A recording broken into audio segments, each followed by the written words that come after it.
All right, good afternoon. Today is July 20th, 2020. This is a special meeting of the members of the State Liquor Authority. Present today in person in Albany is Chairman Bradley. By phone, we have Commissioner Ford. Commissioner Ford, can you just acknowledge you're there? I'm here. And also Commissioner Fan. Commissioner Fan, can you acknowledge you're there? Yes, I'm here. Okay, this meeting is being done remotely, pursuant to the governor's executive order suspending certain provisions of the public office law and the open meetings law. Also in attendance today are in Albany, Deputy Commissioner of Licensing Roberts and Counsel to the Authority Meyerhoff, and myself, Secretary to the Authority Donahue. We have 4 items, 4 requests from Counsel's office for summary orders of suspension. The first item is item 787I, regarding Queens OP 1274762, AFB Lounge, LLC. With that, I'll turn this over to Counsel's office. Okay, Mike Amarato, I believe, is going to present this one to the members. Mike, are you there? Yes, I'm here. Mm-hmm. Take it away, Mike. Okay. Thank you. Good afternoon, members of the board. Office of Counsel submits the subject licensee, AFB Lounge, doing business as Brick Bar Lounge and Kitchen, to the members of the authority consider an emergency order of suspension of their retail on-premise liquor license pursuant to Section 4013 of the State Administrative Procedure Act. Brick Bar was issued a license on June 24, 2014 to operate as a restaurant at 3216 Steinway Street in Astoria, Queens. The principal, Ionis Zorba, and the bar is located in a mixed-use area. The SLA received information after repeated warnings from law enforcement and 2 prior notice of pleadings served on them in connection with earlier executive order violations. The establishment has been allowing their patrons to purchase alcoholic beverages in violation of multiple guidelines on restrictions promulgated by the SLA in connection with the governor's executive order 202.38 along with 202.43. By allowing their patrons to linger and congregate in a way that recreates the dangerous environment that EO 202.38 seeks to avoid, along with 202.43. This type of violative conduct with crowds congregating in front of the restaurant and bar is becoming very popular around New York City. Law enforcement does attempt to disperse the crowds, but doesn't have the staffing to keep the control of the crowds. EO 202.3 granted restaurants and bars a new privilege to allow them to have their patrons consume outdoor on the sidewalk, consistent with 6 feet apart from each other, not wearing masks if they're standing, and all employees must wear masks, as an avenue to earn additional revenue, but expressly subject to SLA guidelines and restrictions. The SLA then issued clear guidance to ensure that the dangers of on-premise consumption during this contagious pandemic would be avoided with this new privilege. And those restrictions are being violated repeatedly at this location, leading to a similar congregation of patrons. Issues that inside service restriction was designed to avoid. Such violations are dangerous to public health and safety for the same reasons as service inside violations. And despite repeated warning from law enforcement, despite the previous NOP served on the licensee in connection with the earlier violations, the licensee continues to operate in the same manner. The members can have no confidence that this conduct will not continue, and summary suspension is in fact needed. Now, with respect to their prior history and background, the licensee indicated in its method of operation that the premises would operate as a restaurant. And in the past, case number 143170, we received a CNC recently in connection with a June 20th violation of 202.3 and 202.43 and a failure to supervise. Now, in this incident, there was at least 20 patrons lingering and congregating immediately outside licensed premises within 100 feet of the premises. And that CNC is going to the full board on July 29th.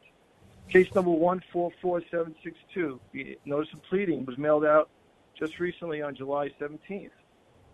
That alleges that on June 14th, the premises was operating over 50% occupancy with patrons consuming alcohol inside the premises.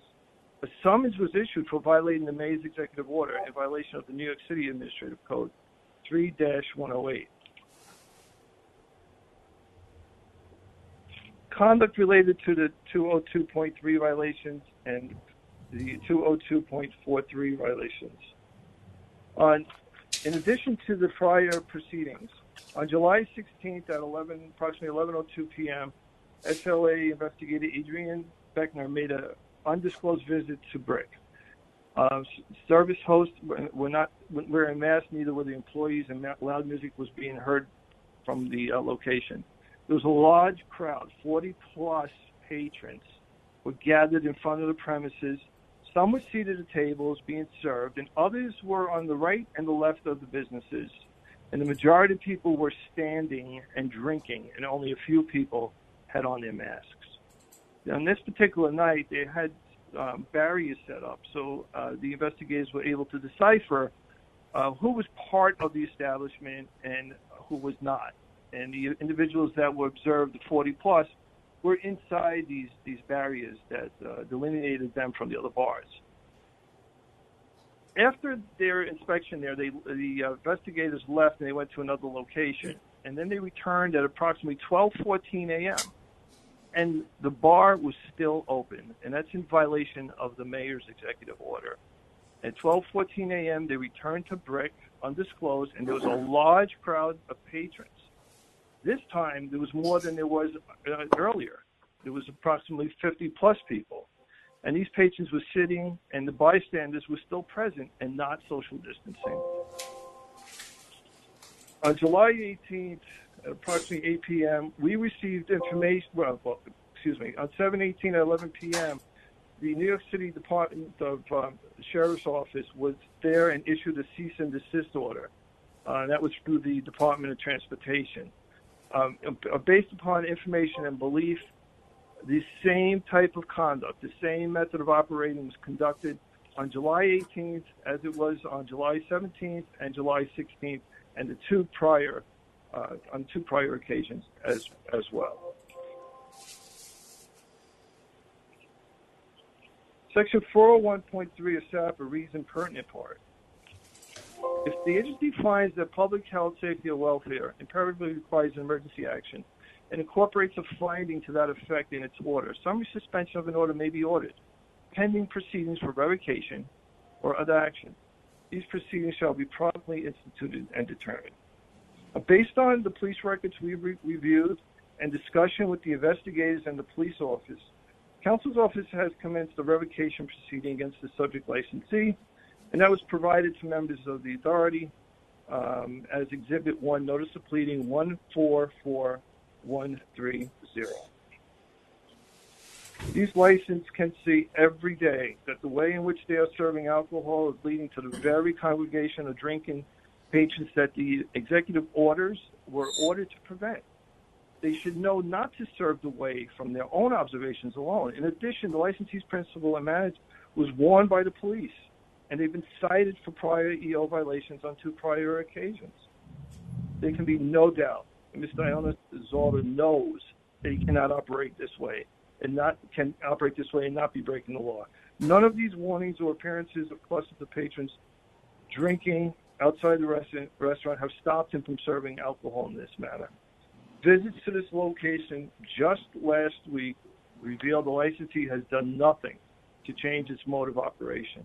This premise is being operated in a manner that knowingly and recklessly risks the health, safety, and welfare of everyone involved, their patrons, their employees, the police office will have to respond to the complaints generated by the residents in the area, and the healthcare workers that will have to care for newly infected persons when their symptoms require hospitalization. The executive orders were designed to prevent the spread of a deadly virus. Mike, I'm going to stop you there. We got it. Okay. Let me add two facts that Mike might not be aware of. The first is that I sent earlier today to the members a link to a New York Post story that has video of the scene on Steinway Street in Astoria from July 18th, which is the date that the order that was being discussed was issued. That video, which we're trying to get a non-linked copy of, but we're still working on it, shows literally hundreds of people on Steinway Street, the police having difficulty getting up and down the street, and the mostly younger people in the street being difficult and rowdy. Those were the conditions as we understood them to exist on July 18th. The order that Mr. Amarato mentioned, that issued from the Department of Transportation, it's our understanding from New York City that this is the first such order where a licensee was told by New York City that its privileges in connection with the outdoor dining program plan that New York City sent to the State Liquor Authority for approval, that those privileges were being rescinded. They had a week, I think the order said, we've attached it, and then they can reapply. But of course, at the time that New York City did this, they were unaware that we would be asking the members for a suspension of their license pending the resolution of these charges. So those are two additional items. There's also an additional picture that was added to the record, which we believe depicts the location from above with the crowd outside of it from a neighbor. A neighbor snapped the shot.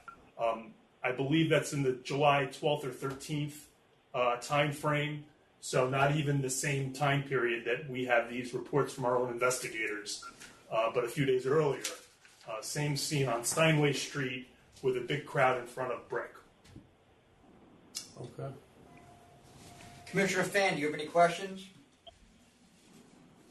Can I just ask Mike again about the dates of the prior violations that were sent out? I think I heard him saying that there was one set of violations that were sent out on June 21, and then the second was sent out on July 17. Is that right? And those were...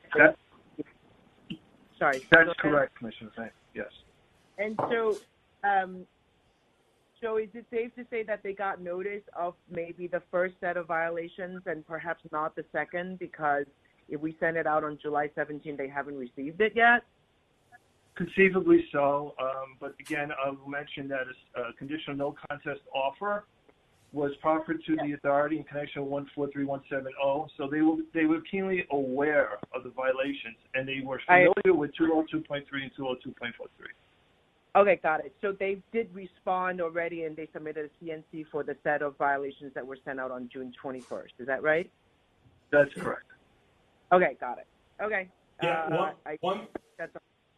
One thing to add with respect to that, Commissioner Fan, there was a river of people in front of this location. I believe, at least it's counsel's office's position, that at this point in New York State, everybody knows the rules, and there is no excuse that I didn't know that I had been given a violation already, that I believe would stop someone who, well, let me rephrase.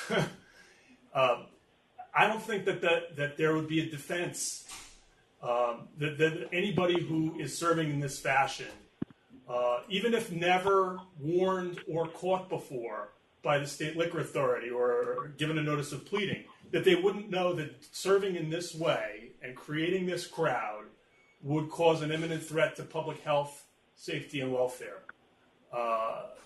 Any party, frankly, on Steinway Street that is contributing in any way to the scene that's depicted in those videos has to know that they are contributing to that health risk and should not, in our view, be entrusted with the responsibility of having a liquor license.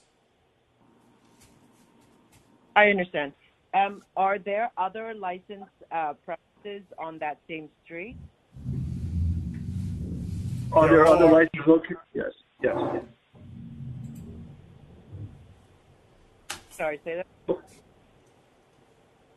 But the thing that differentiates them from the others is that Bricks is on the side of the street where there aren't too many other places until further down, away from them. Across the street, there are licensed premises directly across the street, based on my understanding, but they don't have any directly next door to them. Got it. I understand. Okay. Commissioner Ford, do you have any questions? It looks like, so there was a visit, on the 16th, 7/16 at 11:02, and a second visit at 12:14. So those are two visits on the same night.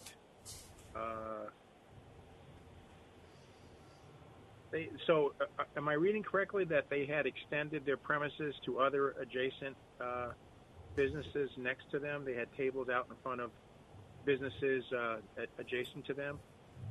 That is correct. Okay. And so they got a letter dated from the Department of Transportation dated July 19th. But it looks as though it says on 7/18 at 11:08 they made another visit. It looks like the tables and chairs had been removed. So it looks like they had removed that before getting a letter. Would that be a correct assumption, statement? I'm sorry, Commissioner. I didn't hear your complete question. I apologize. All right. It says, on 7/18, approximately 11:08, and thereafter, I made an undisclosed visit to the assigned locations and observed that the premises had the tables and chairs removed from the front with no patrons in front, and sheriff officers lined up along the front of the neighboring business units where tables and chairs were. But the letter was dated July 19th from Transportation. So in other words, they removed the chairs and tables on their own before the letter came from the Department of Transportation. That's what I mean. That's not my understanding. My understanding is that the sheriff's department was there and told them that they needed to close up for the night, and then the cease and desist order came the following day. Got it. Okay. One other point that Mr. Amarato referenced that on July 16th, when they returned at 12:14 a.m., the crowd had gotten larger. There is a curfew of 11 p.m. for all of New York City under their plan, which they sent to the State Liquor Authority in connection with outdoor service privileges. And although I wasn't part of the decision to go back there, one of the things that our investigators have been doing is to see if that requirement is being complied with. And it wasn't on the night of the 16th as it went into the 17th. It does not surprise me that the New York City Police would be telling people on July 18th to shut down their outdoor service at around 11 p.m., which is apparently what we have evidence of. Chairman Bradley, any questions? No. All right then. Commissioner Fan, your vote?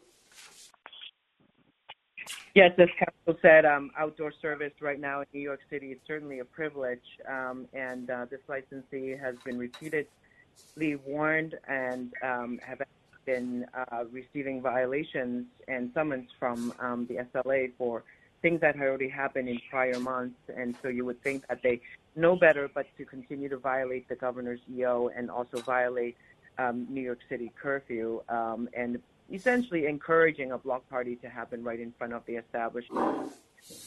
And so for creating imminent threat to health, safety, and welfare, to public health, safety, and welfare, I vote to summarily suspend this license. Commissioner Ford. I vote to summarily suspend as well for all the same reasons, expanding their serving area to other businesses that weren't even on their premises. They were the first, as you said, to have their outdoor seating rescinded, if I remember right, if I heard that correctly. So they obviously aren't thinking about. Sorry, is that correct? That is correct. They obviously weren't thinking about, playing by the rules that everyone else is supposed to do. So I vote to suspend as well. Chairman Bradley. I vote to summarily suspend. This place is a public health menace. The people were everywhere and they were clearly attached to this restaurant. The owners of this licensee have absolutely no concern for the public health, safety, and welfare of anyone. I mean, the pictures say 1,000 words, so there's no need to even go any further. This place needs to be shut. All right, the next item is 787J, Saxwood ENT Corp., Suffolk OP 1311104. This is also a request for a summary order of suspension. Good afternoon again, members of the board. Office of Counsel is going to submit the license Saxwood Enterprises Corp. doing business as secrets to the members of the authority to consider an emergency order of suspension of its retail on-premises liquor license pursuant to 4013 of the State Administrative Procedure Act. Saxwood was issued a license on December 21st, 2018 to operate as a nightclub with adult entertainment. They're located at 3A Saxwood Street, Deer Park, and that's in Suffolk County, New York. The principals of the corporation are William Haverkamp, he's the president, and John T. Gallagher, who is the secretary. The authority received a referral after an inspection was conducted where there was complaints of the licensee violating the executive orders and permitting adult entertainment, which includes pole dancing and lap dancing during the pandemic. Conduct at the licensed premises was a clear violation of the executive order, not only putting the patrons and employees at risk, but forcing police officers and the investigators to close space and proximity to respond to the calls regarding the conduct at the location. Licensee intentionally and recklessly allowed the premise to operate, disregarded the governor's executive orders, and the licensee's actions jeopardized public health and safety by allowing patrons to congregate and serving beverages, allowing them to be consumed inside the licensed premises, and permitting pole dancing and lap dancing. The licensee's conduct by allowing such serious violations to occur suggests he has utter disregard for the law, patrons, law enforcement officers, and the public at large by putting them in imminent and actual danger.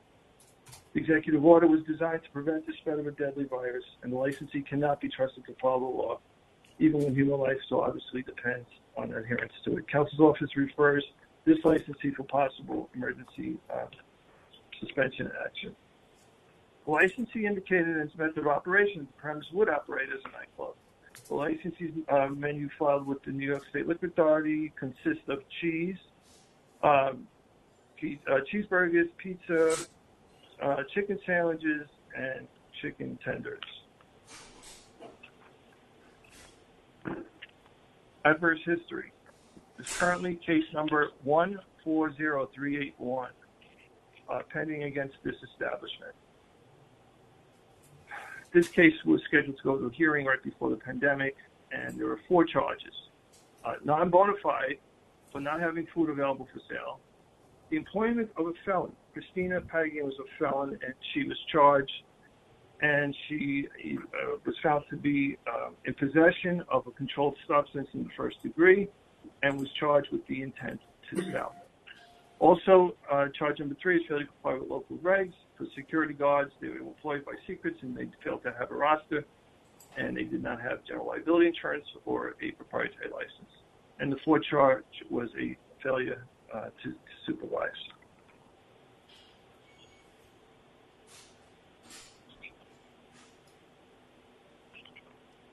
The licensee's reckless and callous violations of public health orders issued by the Governor Cuomo in connection with the coronavirus health emergency alone warrants the summary suspension of his license. The owner lied and told Investigator Cervalli when he was there that he didn't have the dancing, stating that they must have done it without his knowledge when he left 20 minutes prior to the entry. However, the owner is on an undercover video buying the undercovers of free round of drinks, bragging about how he was getting away with it.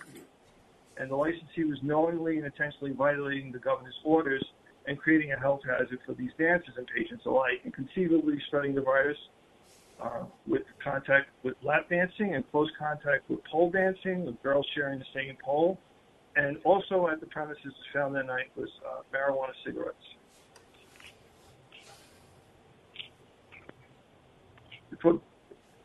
concerning this premises with regards to EO violations, on June 30th, 2020, SLA has a report that on that date there was approximately 10 to 15 people at 2305 in the parking lot, which was in violation of 202.43.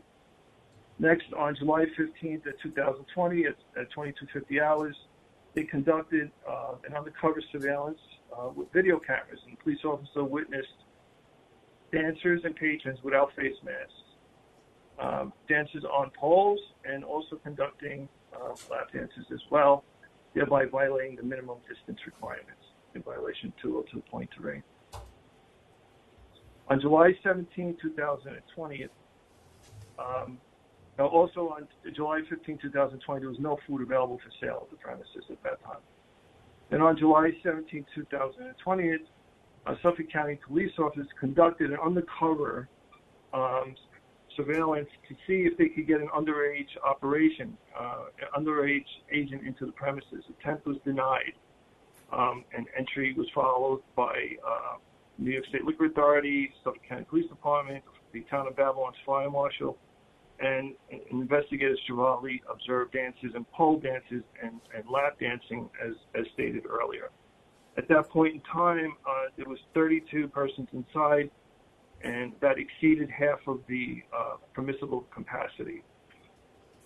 And after July 17th is when July 18th that night, investigators Chevali finished conducting his inspection.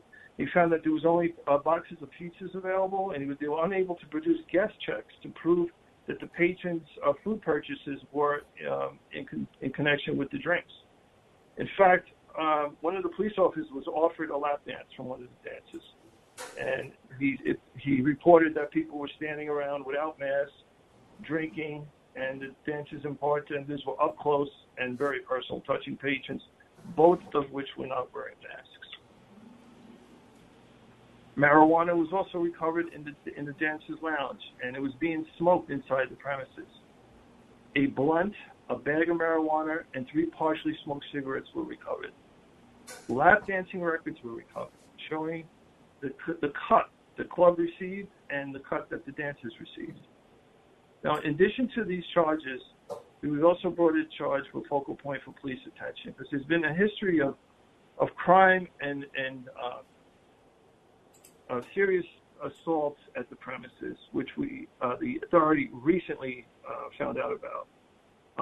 For example, on June 29th, there was a report of a big fight in the parking lot, and a police officer of Suffolk County PD was on duty, and she responded to the location to an intoxicated patron fighting in the parking lot.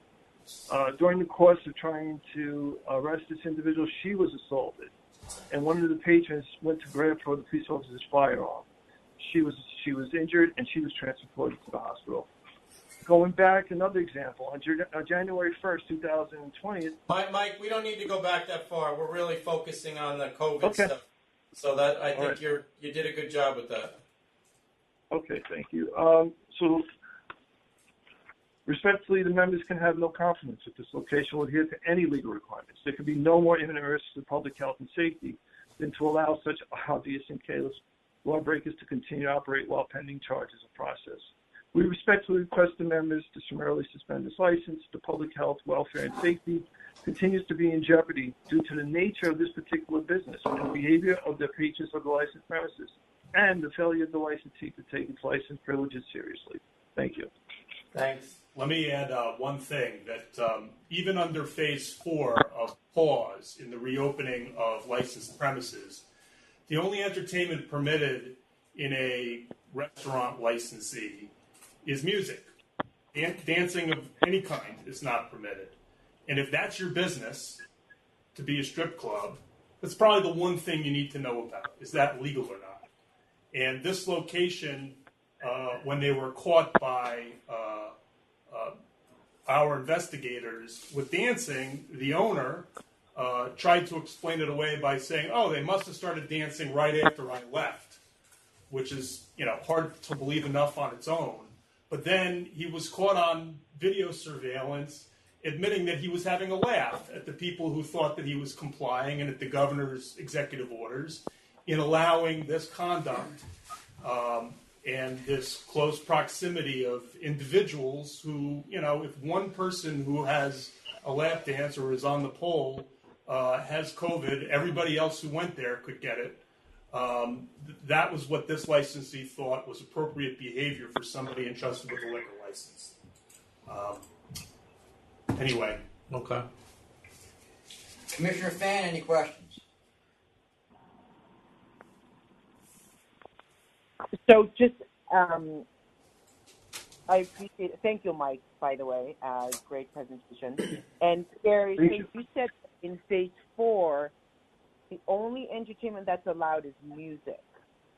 And so when this establishment in Suffolk County hit phase 4, what they would have been allowed to do is open the bar and serve customers, right? Like they would have been allowed to serve liquor with no dancing, just music. Correct, as long as the people were seated and socially distanced and wearing masks when they were standing, and the occupancy was less than 50%. Those are the phase 4 restrictions for inside service. There are also Department of Health restrictions for outside service, which I believe they were also violating in their parking lot. Correct. And in one of the, is dancing or adult entertainment specifically called out as something that's not allowable in the executive orders? Or it's not that, it's more just like they only mention what is allowed? I do not believe it's in our guidance. I do not believe that an executive order's text says no pole dancing or lap dancing, but our guidance for our licensees on what entertainment is permitted, it limits it to music in certain regards, as do Department of Health guidelines. Okay, got it. But then more recently, licensees are told to, in order to serve drinks, they have to also serve food, right? And so, and when did that go into effect? July Mike, 16th. Mike, I'll take this. The most recent executive order that relates to this type of service, which went into effect on Friday, I believe, 17th, concerns circumstances where people are properly seated, but nonetheless just engaged in drinking. Those people must also have ordered food with their drinks. Okay. This conduct here is people standing and partying and dancing and touching. The issue of what came into effect on Friday. There may have also been violations there, since there apparently was no food available at all in this location for weeks. They don't serve food at all, which is a violation of our rules even in normal times. Right. But and we're charging them for that, and that alone, non-bona fide, has been grounds in the past for this board to simply cancel the license. But the reason we are here now is because they're violating the executive orders that are supposed to prevent the spread of the pandemic, and this place is a problem in that regard. I understand. Okay. That's all I have. Thank you. Commissioner Ford, any questions? Just to be clear, no music in phase 4. You're just talking about New York City, correct? No, I didn't say no music. I said music was the only entertainment. This place is actually not in New York City. It's in Suffolk County. So they were in phase 4 for the most recent conduct, probably in phase 3 for some of the earlier conduct. But the problem is dancing is not permitted. Lap dancing or other kinds of dancing as entertainment. Okay. All right, I'm good. Chairman Bradley, any questions? Nope, I'm good. Commissioner Fan, your vote. Okay. For violating the governor's executive order and, the licensee repeatedly lying about what he has been intending to do with his business, he's created an imminent threat to public health, welfare, and safety, and therefore I vote to summarily suspend his liquor license. Commissioner Ford. This place was basically a petri dish for spreading this pandemic. Having adult dancing, as mentioned earlier, with the dancers, with the pole, that kind of stuff, violating the rules just with alcohol, so forth and so on. So I vote to summarily suspend as well. Kevin Bradley. I vote to summarily suspend the there really is no defense to the activities that he had. The language is very clear in our guidance, and not only that, he clearly had knowledge of it based on his own statements to our investigators and felt like he was getting over on somebody, when really all he was doing was putting his employees and his customers at great risk, not to mention their families. So I vote to summarily suspend. All right, the next item is 787K, Queens OP 1297745, Maspeth Pizza House, Inc. I believe Stephen Armstrong is going to do this one. Stephen, are you on? Yes, I am. Good afternoon, Stephen Armstrong on behalf of Counsel's Office in support of the summary suspension of license number 1297745, Maspeth Pizza House Incorporated, located at 5560 60th Street in Queens. Between June 7th and July 19th, this establishment has been found violating the governor's executive orders relating to the COVID-19 pandemic on at least 7 separate occasions. The establishment also has a history of violent incidents, been a drain on NYPD resources for at least the past year. And first, just briefly, for background, the premise is licensed as a restaurant serving liquor, wine, beer, and cider. It was licensed in December of 2016. It's located in predominantly a mixed-use neighborhood. Current method of operation is DJs as well as live and recorded music. They are permitted to have security guards. The current listed principals are Franklin Santana and Louis Selamage. Now, turning to the executive order violations, at least the first we were made aware of, occurred on June 7th, approximately 11 p.m. The NYPD received 2 911 calls stating that there were approximately 100 people inside and outside the premises consuming alcohol and smoking hookah, and that a large fight had broken out in an adjacent parking lot. Upon arriving, police cleared the parking lot to calm the situation. Lieutenant Helmer, who is the Special Operations Lieutenant for the 104 Precinct, spoke directly to Franklin Santana, who, as I said, is one of the licensee principals. Lieutenant Helmer advised him of what he was and was not permitted to do under the executive orders. Because this was their first violation, they simply issued a warning on that date. 3 days later, on June 10th, SLA investigator Charles Travali conducted an undisclosed visit to the premises at approximately 9 p.m. He observed 3 patrons seated inside the premises at the bar drinking what appeared to be alcoholic beverages.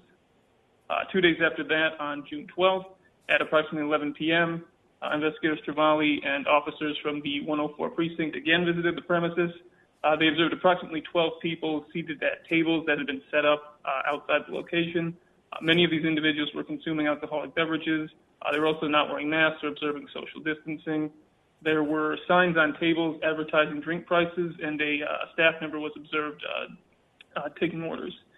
On that date, a summons was issued to an individual who identified herself as a manager. And next, on June 20th, July 3rd, and July 10th, additional follow-up visits were conducted at the premises. Each time the licensee was observed operating in violation of the executive orders. Things like staff and patrons not wearing masks, social distancing not being enforced, patrons being permitted to stand and congregate outside the premises while consuming alcohol. And most recently, just yesterday, July 19th, investigators Travali again observed the licensee violating the executive orders. The premises continued to operate well after midnight. At least 8 patrons were observed standing around tables that had been set up for outside service. These patrons were not wearing masks, not observing social distancing, and were in very close proximity to approximately a dozen patrons who were seated at tables. These first 4 incidents, June 7, June 10, June 12, and June 20, all occurred while New York City was in phase 1 of the reopening plan. And during this period, Governor's Executive Order 202.3 did not permit on-premises consumption of any kind, and only permitted the sale of alcohol for off-premises consumption where it was along with a legitimate takeout or delivery service. And the licensees were plainly not operating a true takeout service on these dates. On June 7 and June 10, patrons were observed inside the premises consuming alcohol. On June 12 and June 20, patrons were permitted to congregate outside the premises near tables that had been set up without SLA approval. The three most recent incidents, July 3rd, July 10th, and July 19th, occurred during Phase 2 of reopening, and Governor's Executive Orders 202.38, 202.43 permit outdoor service on approved spaces subject to limitations put in place by the SLA and Department of Health. The SLA guidance in the relevant part states that food and/or beverages can only be consumed while seated at a table, bar, counter, or similar contrivance. All staff of the licensed business must wear face masks at all times, and all customers must wear face masks at any time they're not seated. Licensee is plainly not enforcing these requirements, and it comes at a time when we're seeing a spike in COVID-19 cases in many cities all over the country. And while New York has succeeded in flattening the curve, the continued success of this requires that people follow rules and guidance. And it's clear from the record that this licensee cannot be trusted to comply with any rules that have been or may in the future be put into place. And that certainly poses a threat to the public health, safety, and welfare. And in addition to their executive order violations, this premises was a problem location long before the pandemic. Since January 1st, 2019, been 131 911 calls for service, including approximately 65 direct patrols. The 104 precinct supports the authority taking the emergency action of suspending the license. In February, we received a letter from Robert Holden, New York City Council member for District 30, asking the authority to take action against this licensee due to the drain on police resources and the constant nuisance it created for the neighborhood. And based on this record, I ask that the members vote to summarily suspend this license. Thank you. Thank you. Commissioner Fan, any questions? Council Armstrong, thank you for your presentation. Can I turn your attention to Exhibit 3? Do you mind just explaining a little bit what those photos represent? Because it's actually a little dark. Yes, these were photos taken by Investigator Stravali. They're showing, I believe, garbage cans outside that the patrons who were congregating outside were consuming the food and beverages that you see in the garbage cans. See, there's also hookah. The place is not authorized to, or not licensed to have hookah at the premises.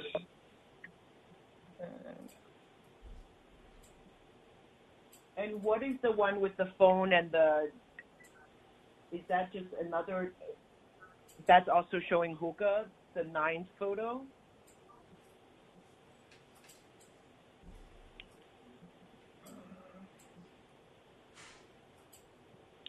I see one, it has advertisements for drink prices. Okay, and then what about the one after that? I believe that's showing hookah equipment. Okay. All right, got it. All right, thank you. Commissioner Ford? I'm good. Chairman Bradley? No questions. All right then, Commissioner Fan, your vote? For repeatedly violating the governor's executive order and putting the health of its patrons and staff at risk, I vote summarily this license because of imminent threat to public health, safety, and welfare. Commissioner Ford? I vote to summarily suspend for all the same reasons. Chairman Bradley? I vote to summarily suspend this licensee has been warned on numerous occasions. He's violated pretty much during every phase of the reopening, and it appears he has no intention of following any of the executive order guidance going forward, and it makes him an imminent risk to the public health. All right, the next item I have is 787L, Triangle Eatery and Bar, LLC. I believe Margarita Marsico is going to present this one for Council's office. Margarita, are you on the line? Yes. Take it away. Okay.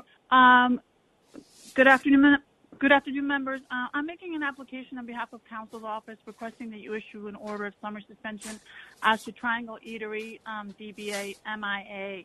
I'm sure the members probably remember this premise. They have an extensive adverse history, and I believe they came to the members asking for a second chance because they said that they messed up and they accidentally violated the full board's condition that they actually comply with their stated method of operation and close at 1 or 1:30 in the morning and refrain from using a DJ. They agreed to do this in connection with the prior settlement as a way to try to save their license. In any event, this is probably some of the history, and I'm sure some of the members remember it. I'm sure all of you remember it. We didn't hear very much about MIA during the pandemic. However, in June, we heard from the commanding officer of the 114th Precinct letting us know that there had been a shooting in the vicinity of MIA, and he was concerned. So about a few days later, after initially contacting us, he advised counsel's office that the detectives had been doing their work, that the victim in the shooting had not been all that cooperative. However, the detectives had pieced together what had happened. They obtained videos from neighbors of MIA, and they saw that on June 27th at approximately 1:34 in the morning, the victim of the shooting and the perpetrator actually were walking toward MIA together, and then the tape shuts off. So through this video from the neighbor, they're able to see that they're walking toward MIA.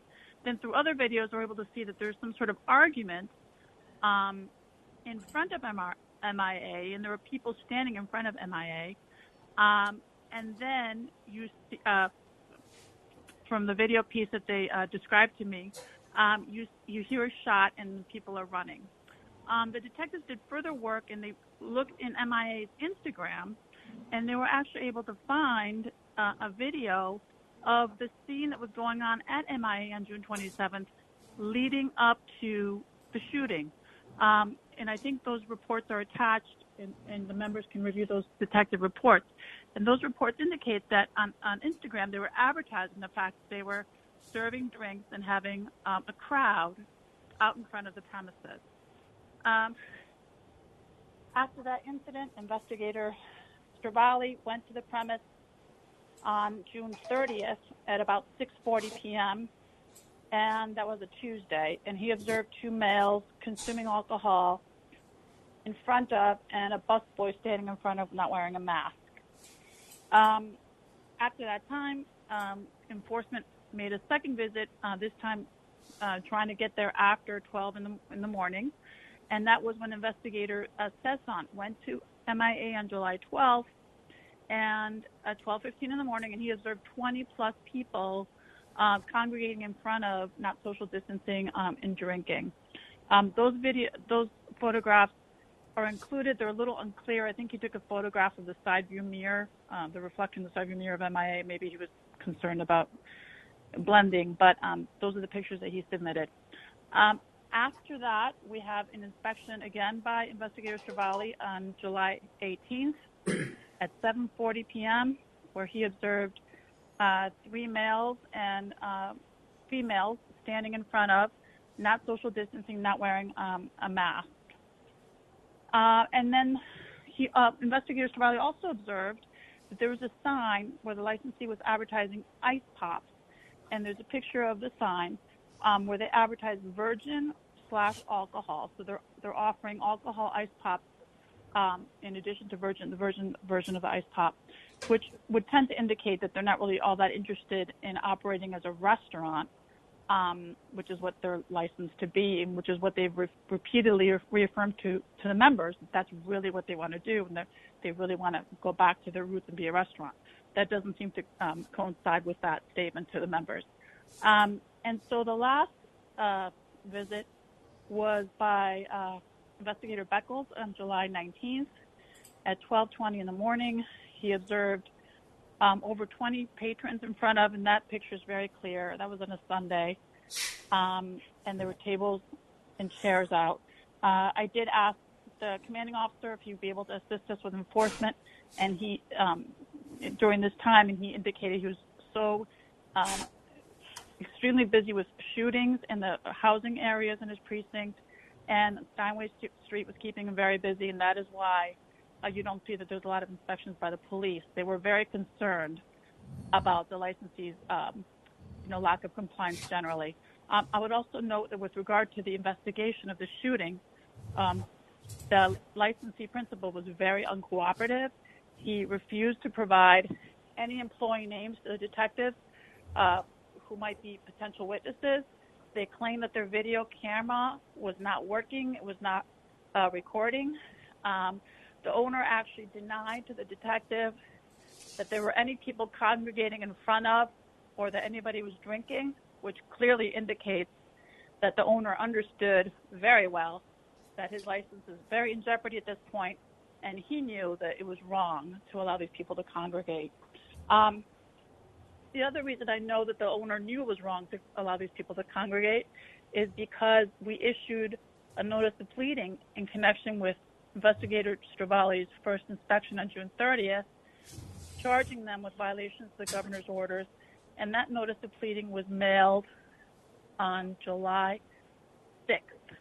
So they definitely would have received that notice of pleading before July 18th. But then again, I think their mailbox was getting somewhat cluttered because they'd also just received another notice of pleading, which was mailed on July 7th for yet another violation of the full board's condition that they stick to their method of operation and close when they were supposed to close and not have a DJ.